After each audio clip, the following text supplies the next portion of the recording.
আসসালামু আলাইকুম শিক্ষার্থী বন্ধুরা, সবাইকে স্বাগত জানাচ্ছি বাংলাদেশের সর্বপ্রথম ডিজিটাল এবং পূর্ণাঙ্গ একটি সহায়ক বই ইজি অ্যাকাউন্টিং বইয়ের বেসিক কনসেপ্টের ক্লাসে। আমরা আমাদের এই ইজি অ্যাকাউন্টিং বইয়ের বেসিক কনসেপ্টটা এত সুন্দর করে ডেভেলপ করেছি যাতে করে তুমি যদি এই বেসিক সেকশনটা দেখো, অনেকগুলো সেগমেন্ট আছে আমাদের বেসিকের। তুমি যেই সেগমেন্টটাই দেখবা তোমার কাছে মনে হবে যে এই শব্দগুলো হয়তোবা তোমার জন্যই লেখা, এই ভাষাগুলো হয়তোবা তোমার জন্যই লেখা। অর্থাৎ তুমি পড়ে প্রত্যেকটা জিনিস খুব ভালোভাবেই কিন্তু তুমি বুঝতে পারবা আর কি। আচ্ছা, আমরা জাবেদা নিয়ে আলোচনা করছিলাম দীর্ঘ বেশ কয়েকটা পর্ব ধরে। আমরা এখনো জাবেদা নিয়েই কথা বলবো। আমরা জাবেদাকে অনেকগুলো টাইপে ভাগ করে রেখেছিলাম। আমাদের আজকের টাইপ হচ্ছে ঋণ ও ঋণপত্র সংক্রান্ত লেনদেন। ঋণ ও ঋণপত্র সংক্রান্ত লেনদেন। দেখো, আমরা জাবেদাগুলো শিখছি আসলে প্রথাগত নিয়মের বাইরে গিয়ে।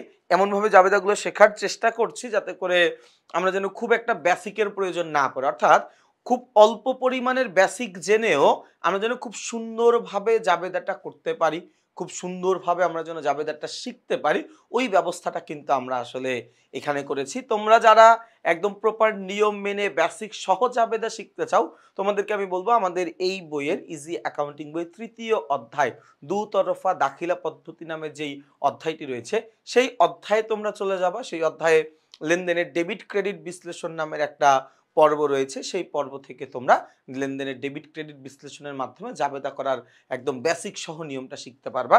আমরা এইখানে আলোচনা করছি তুলনামূলক দুর্বল ছাত্রছাত্রীদের জন্য, যারা আসলে একদমই বেসিক জানে না বা বেসিকের ধারণাটা খুব কম, কিন্তু তারা আসলে জাবেদা করতে চায়, এরকম স্টুডেন্টদের জন্য।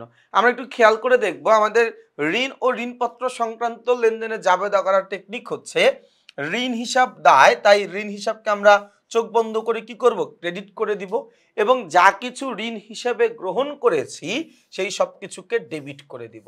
দেখো, আমি সাধারণত ঋণ গ্রহণ করলে হয় আমি ঋণ হিসাবে নগদ টাকা গ্রহণ করি, নয়তোবা ঋণ হিসাবে আমি ব্যাংকের টাকা গ্রহণ করি। আমি যদি ঋণ হিসাবে নগদ টাকা গ্রহণ করি সেক্ষেত্রে আমি নগদান হিসাবকে ডেবিট করে দিব। আবার আমি যদি ঋণ হিসাবে ব্যাংকের টাকা গ্রহণ করি তাহলে ব্যাংক হিসাবকে আমি এখানে ডেবিট করে দিব। কথাটা কি বুঝে গেছে ভাইয়া? তাহলে আরেকবার একটু খেয়াল করে দেখি টেকনিকটা কি। টেকনিক হচ্ছে ঋণ হিসাবকে ক্রেডিট করতে হবে। ঋণ হিসাবকে ক্রেডিট করতে হবে। যা কিছু ঋণ হিসাবে আমি গ্রহণ করেছি, যা কিছু আমি ঋণ হিসাবে গ্রহণ করেছি, ওই জিনিসগুলোকে আমি কি করে দিব, ডেবিট করে দিব। কি করে দিব ভাইয়া? ডেবিট করে দিব। ওকে, তাহলে আমরা এখানটা একটু খেয়াল করতে চাই কি বলা আছে। দেখো, আমাদের প্রথম লেনদেনে বলেছে ঋণ গ্রহণ ৫,০০০ টাকা। ওকে, আমি ঋণ গ্রহণ করেছি।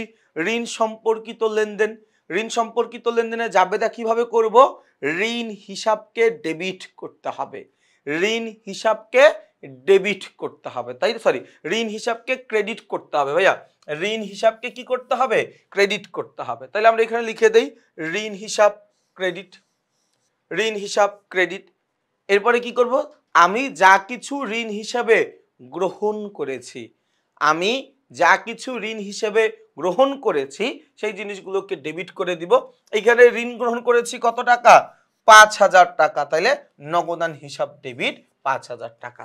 ভাইয়া জাস্ট এই লাইনটা বারবার উচ্চারণ করবা। লেনদেনে জাবেদা করতে গিয়ে ওই সংশ্লিষ্ট জাবেদার যেই টেকনিকটা আছে সেটা তুমি বারবার বারবার বারবার মাথার মধ্যে উচ্চারণ করতে থাকবা, তাহলে দেখবা ব্যাপারটা অনেক সহজ হয়ে যাবে।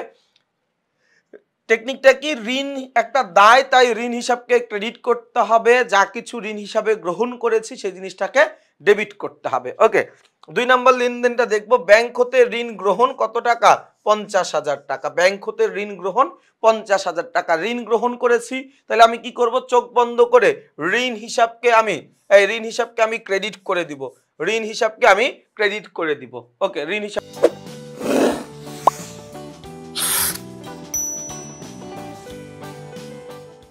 আমি ক্রেডিট করলাম।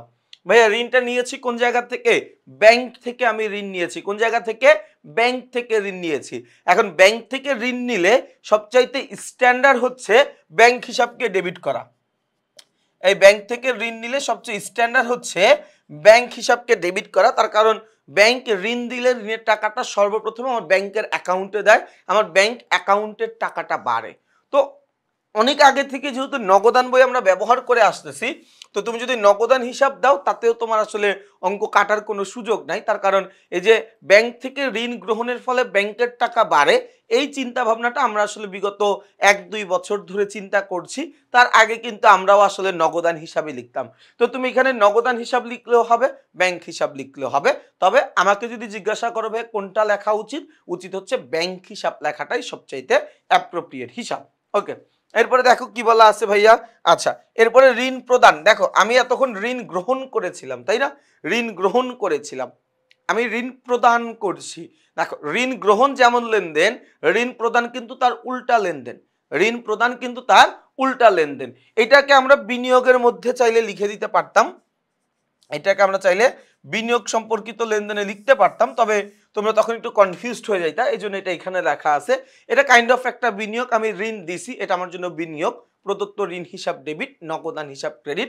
কারণ আমি ঋণ দিছি, আমি ইনভেস্ট করছি, এই ঋণটা আমার জন্য একটা বিনিয়োগ। প্রদত্ত ঋণ, আমি ঋণ দিছি, এটা আমার জন্য এক প্রকারের বিনিয়োগ, এবং বিনিয়োগটা করার ফলে আমার কাছ থেকে নগদ টাকা চলে গেছে, এই জন্য নগদান হিসাবকে ক্রেডিট করে দিচ্ছি। ওকে, এরপরে দেখো ভাইয়া 4 নম্বরে কি বলেছে, বলেছে বন্ধকি ঋণ গ্রহণ 50,000 টাকা। আমি ঋণ গ্রহণ করছি, তাহলে ঋণ হিসাবকে কি করতে হবে, ক্রেডিট করতে হবে। তাহলে এই যে ঋণ হিসাব ক্রেডিট, ঋণ হিসাব ক্রেডিট, ভালো কথা। এই যে ঋণ হিসাব আমি নিলাম, আমি কি নিছি, মানে ঋণ হিসাবে আমি কি পাইছি, নগদ টাকা পাইছি। তাহলে এখানে আমি কি করব ভাইয়া, এখানে আমি নগদান হিসাবকে ডেবিট করে দিব। নগদান হিসাবকে কি করব, ডেবিট করে দিব। তাহলে আরো একবার খেয়াল করো, আমার ঋণ সম্পর্কিত জাবেদা করার সহজ টেকনিক হচ্ছে, ঋণ সম্পর্কিত জাবেদা করার সহজ টেকনিক হচ্ছে আমার ঋণ হিসাব দায়, এজন্য ঋণ হিসাবকে ক্রেডিট করতে হবে, এবং আমি যা কিছু ঋণ হিসাবে গ্রহণ করেছি তার সকল কিছুকে আমি ডেবিট করে দিব। ঋণ হিসাব একটা দায়, এজন্য ঋণ হিসাবকে আমি ক্রেডিট করব, যা কিছু আমি ঋণ হিসাবে গ্রহণ করেছি সেই জিনিসটাকে আমি ক্রেডিট করে দিব, সরি ডেবিট করে দিব। ঋণ হিসাবকে ক্রেডিট করব, যা কিছু ঋণ হিসাবে গ্রহণ করেছি সেটাকে আমি ডেবিট করে দিব। কথা কি বোঝা গেছে ভাইয়া? তাহলে দেখো অল্প কয়টা লেনদেন, 4টা লেনদেন নিয়ে একটা টাইপ সাজিয়েছি। তার একটাই কারণ যেন তোমরা প্রত্যেকটা টাইপ ভালোভাবে বোঝো। আমি চাইলে সবগুলো টাইপ মিলে একটা পর্বে ক্লাস নিতে পারতাম, দেখা যেত সেই পর্বের ডিউরেশন হয়ে যেত 5 ঘন্টা 6 ঘন্টা বা তারও বেশি। তো এত লম্বা ক্লাস করার জন্য মনোযোগ ধরে রাখাটাও তোমাদের জন্য অনেক কষ্টকর, এবং আমারও একটানা ক্লাসটা নেওয়াটাও খুব একটা সমীচীন হবে না বলে আমি মনে করেছি। এই জন্য আমি প্রত্যেকটা টাইপ ভাগ করে প্রতিটা টাইপের জন্য আলাদা আলাদা ক্লাস রেখেছি, যাতে করে তুমি যখন যেই টাইপ শিখবা তোমার মাথায় যেন ওই টাইপটাই থাকে। ঋণ সম্পর্কিত লেনদেন প্রপারলি শেখো, বই থেকে ঋণ সম্পর্কিত লেনদেনে কয়েকটা অঙ্ক প্র্যাকটিস করো, দেন তুমি নেক্সট একটা টাইপ শিখতে যাও। এতে করে কি হবে, তোমার পড়ার মনোযোগটাও থাকবে, ক্লাস করার আগ্রহটাও তোমার ঠিক থাকবে। তাহলে ভাইয়া আজকের আলোচনাটা আমরা এই পর্যন্তই রাখছি। তোমরা যারা যারা ইজি অ্যাকাউন্টিং বইটা সংগ্রহ করেছো তোমরা আমাকে জানাবা বইটা আসলে তোমাদের কাছে কেমন লাগলো, বইটা আসলে তোমাদের কাছে কোন দিক থেকে ভালো লাগলো। যদি তোমরা আমাকে জিজ্ঞাসা করো আমি বলবো যে ইজি অ্যাকাউন্টিং বইটা বেসিকের দিক থেকে একটা বেস্ট একটা বই, সাজেশনের দিক থেকে একটা বেস্ট একটা বই।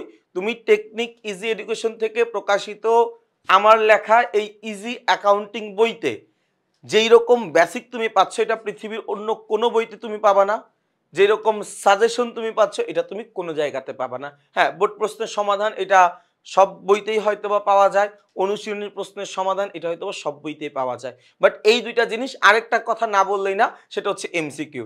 আমি গদবাঁধা অনেকগুলো এমসিকিউ তোমাকে দিয়ে রাখি নাই, যে মানে যেই সকল এমসিকিউ গুলো তোমার দরকার, যে সকল এমসিকিউ গুলো তোমার লাগবে, শুধুমাত্র ওই এমসিকিউ গুলোই আমি দিয়ে রেখেছি। তাহলে ভাই আজকের ক্লাসটা শেষ করছি, সবাই ভালো থাকবা, সুস্থ থাকবা, আমার জন্য বেশি বেশি করে দোয়া করবা। আসসালামু আলাইকুম।